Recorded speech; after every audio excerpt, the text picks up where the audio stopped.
Morning folks, it's a wonderful morning here at Wamagama.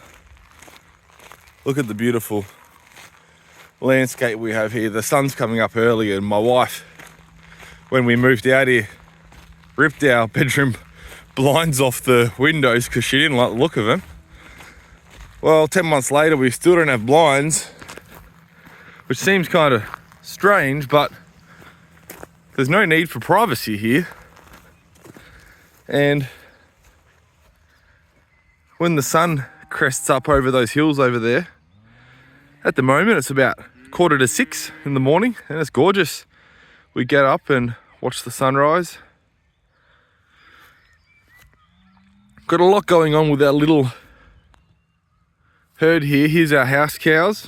We call these two Lottie and Blackface for obvious reasons. And I've just pulled these two calves off Lottie because she's not handling the four of them because they're getting too large. A milking cow can raise 1, 2, 3, 4 calves, no worries, when they're in peak production and the calves are taking a couple litres a day each, but she's really on some second quality hay there and very little pasture at the moment, and the calves are getting too big. So we herd them all night. They're in Goonie first cross jerseys I put on her.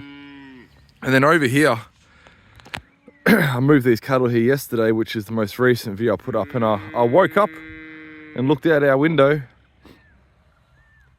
and I could see this little mob up here outside my bedroom window, not in the cell. And I thought, oh geez, the whole mob's out. And I've come down and only a couple are out. I know it looks like quite the bunch, but a lot of those are smaller calves that have been skipping under the hot wire. And I don't mind it so much if the smaller animals skip forward under the hot wire, but there is a couple, there's about 4, 5 adult heifers and cows in there. And when I started walking down here, you can hear it's all action. I thought, how'd they get out? Because the fence was still up. But there was one section from here to here where I stepped it out with my 10 pickets. It's about 150 meters, and I put a picket in every 15 meters. And there was one section that was stretched a little bit far and the wire was sagging, and I thought, she'll be all right. Well, these cows have stepped over it, these clever ones that are up in front on the fresh pasture. So I'm going to do an early morning move. The rest of these are bawling, not because they're hungry. They haven't executed grass conversion in here like they have in all these previous paddocks. They're jealous. They're not hungry, they're jealous. There's even a bale of hay up here they could get into if they were hungry. And something else that I did was I merged our dried off milk cow, Mila.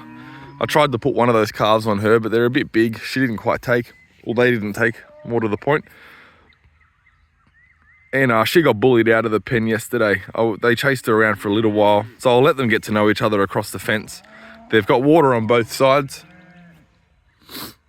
Anyway, this is the paddock that we call Billy Top, because that horse you can see in the mist there, she was left here from the previous owners. She was born in this paddock and she's a 27-year-old horse, and I said to the owners, just leave her, we'll sort it out.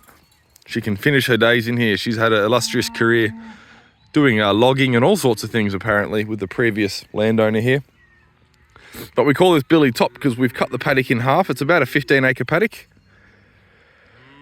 And we've cut it in half here with one fence, and it's the same fence as this. We've got a hot wire on top, an offset down the bottom, and then this ring lock nice and tight. And this is here for pigs. So Billy Top is the paddock that we're going to be bringing pigs into. I'm actually hoping to pick up some steel that I got bent in town today so I can start welding pig shelters here instead of transporting them from our other farm. You know, they're getting a bit old and tired. We've been using them for 3 or 4 years, the same shelters, constantly tech screwing them back together and little spot welds and bits of string, you know how it gets. So we're going to build new ones with a few lessons learnt. They're going to be a bit stronger. I've got my buggy here to move them, or the work ute if I need to. We've got water plumbed in on the bottom. We've also got water available from the top in multiple spots, and we're going to rotate our pigs through. They're going to be quite long, skinny paddocks, I think. We'll see how we go, but you really can't bring pigs to a farm unless your perimeter fence is good. So that bottom wire isn't probably the appropriate height for weaners. It's about 30 centimeters off the ground. And when the weaners get here, they're only little things. But they don't put much pressure on the fences, and I can put an offset hot wire inside that. We decided to fix the permanent infrastructure for the grower pigs that are more likely to put more pressure on the perimeters. I did see that something's been trying to dig under this. We just spent money putting this new fence in, and already there's something digging under it. Yeah, so hopefully pigs are here in a couple of weeks, maybe 3 weeks. And I'm meeting up with a contractor in town he's going to look at my Eggmobiles, which is our portable caravans that we put our chickens in, and see if he can bring them out on his flatbed truck. There's the Nguni first crosses. That's a little heifer. And that's a steer. The one bawling. Go and eat some grass, guys. Don't know where that hole is. Here it is.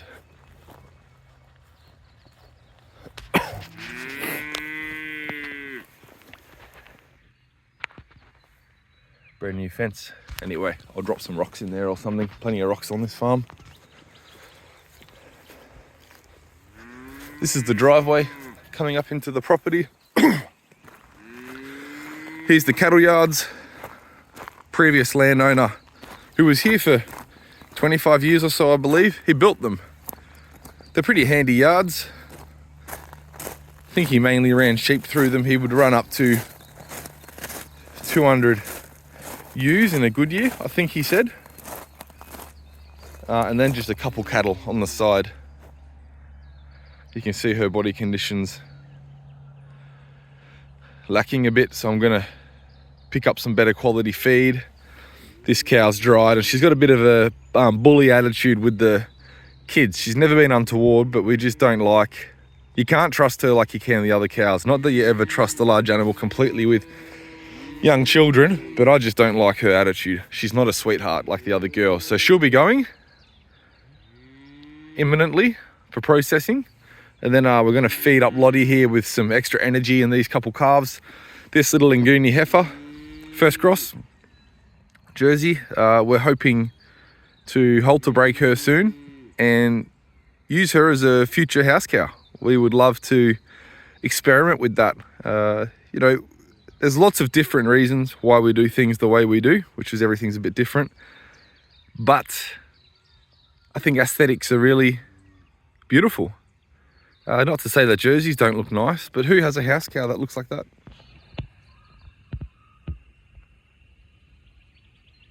Isn't she lovely? She should be slightly smaller than a Jersey. We actually processed an Nguni steer that was 2.5 years old and a mature Jersey cow that was fat. And I've put a photo on my social media a few times. The Jersey stood quite a bit taller, and on the rail they both hung the exact same weight, 230 kilos. They were within 1 kilogram of each other. Here's the little leveled pad. This is probably the only level spot on the farm, and you can see there's power and water here. There used to be 2 shipping container refrigeration units here up off the ground on stilts, and local farmers would come and deposit wild harvest kangaroo and venison in it, and it'd get sold off somewhere. They all had the appropriate permits and licenses to do that.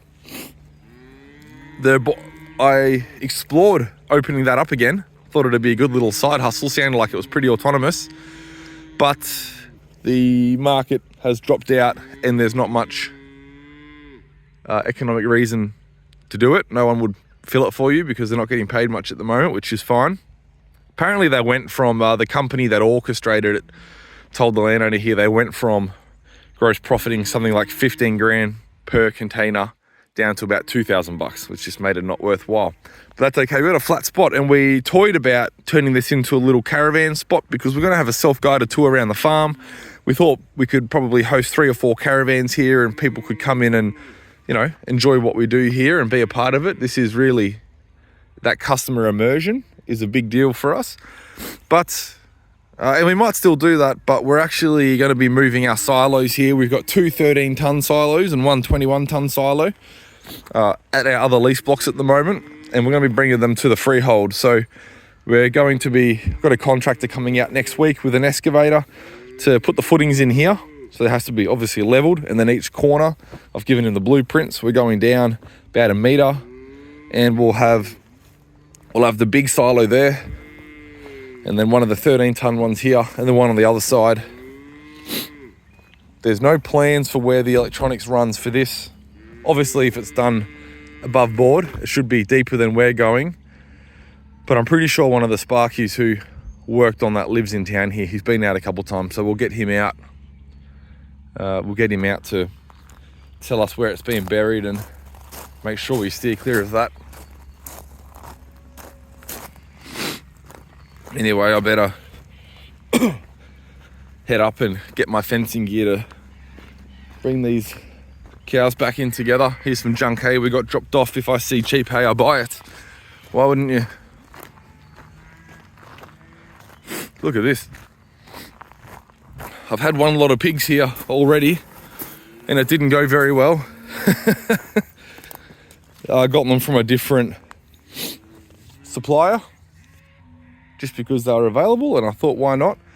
And they did not respect my electric fence that I had set up at all. I had a hot wire and an earth wire set up, and it was putting good charge through, very top charge, but they weren't interested. They just went straight through it. So I lured them in here, and I penned them in here. It's only a couple little piglets for, I don't know, a couple weeks while I got other paddocks prepared at Thaguna, and then I took them in. But as I kept them in here, this is quite a while ago, that's where I tried to keep them. But as I kept them in here, there was water, and I'd feed them, and I'd throw more hay in every day with the pitchfork. I'd throw a heap in.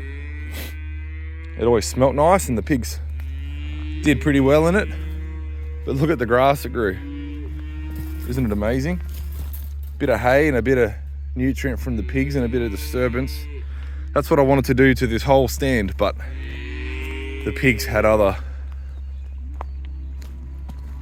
plans. You can see where the junk hay's been spread out while we've been handling it. Isn't it awesome?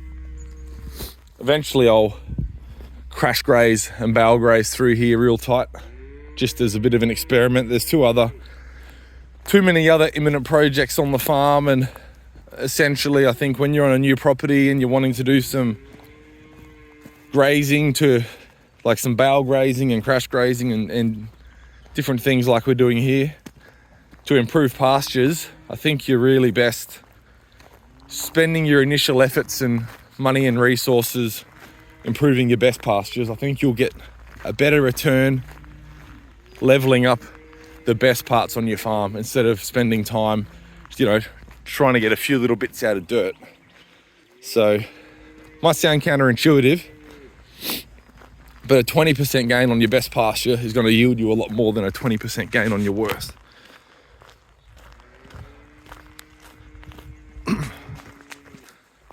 I haven't done YouTube for quite a long time, I mentioned in the last video, and to be honest, I just find it, when I started doing videos years ago, I was spending a lot of time editing them. I liked them to have a bit of an intro and music and edited nice, and guys, it's just impossible to do that on top of everything else I do.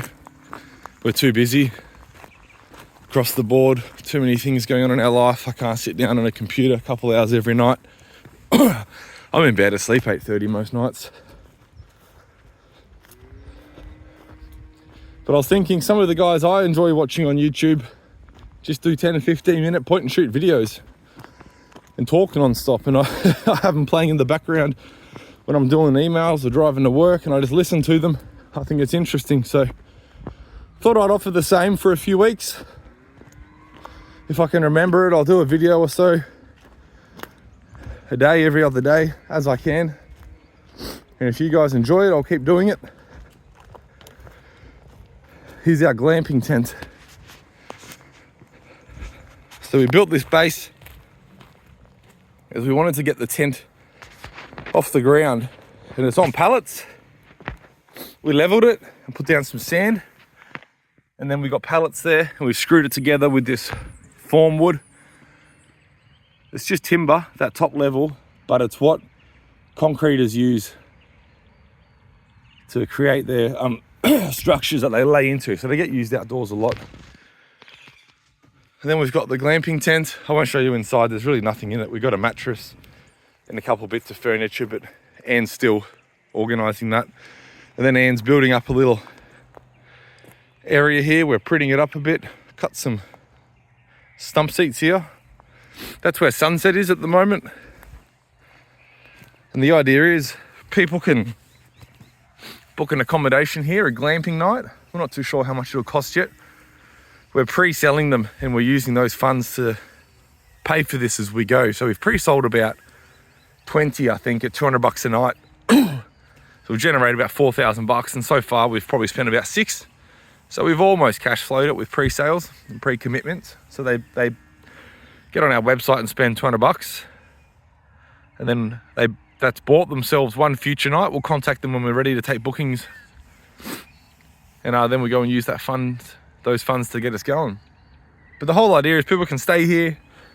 I don't know if you can hear it, but the Hume Highway, it's just 3 or 4 minutes west, and we're halfway between Wagga and Albury. We're on the way from Canberra down to Melbourne, right near Albury, half an hour north, and might be a good little road stop for people that want to drop through. We're hoping to have a self-service farm gate here in the shed. There's our shed, and we're renovating that to be, it's going to have a detached ensuite for the glamping tent, and that's just going to be in a corner of it, and the rest of it's going to be commercial kitchen. We're knuckling down on our value-added lines like our tallow and lard, our pre-made meals, the skincare made out of lard that Mrs. Wolke's championing. They're selling super well at the moment. It's a real wholesale opportunity for us. Finally, we can offer, depth of range, continuity of supply, and a decent margin for a reseller. And we're hoping to, in the front of that shed, have a little version 2 of our self-service butchery. So if customers stay here, they can go and get eggs and bacon. There's a little outdoor area we're building, mud kitchen, swing set, and along this container on the east, there's going to be a plumbed in barbecue and sink and everything, and people can use that outdoor kitchenette while they're here staying. And like I said earlier, it's going to be a self-guided farm tour around the property. So we're going to have little checkpoints around the farm with QR codes. People can scan and watch a quick video of me explaining how we do our pigs or how we do our chooks or cattle, and they can walk around the farm and check everything out while they stay. Hey dogs. Here's some of our standard schnauzers. Anyway guys, just rambled for 20 minutes. Hope you have a great day.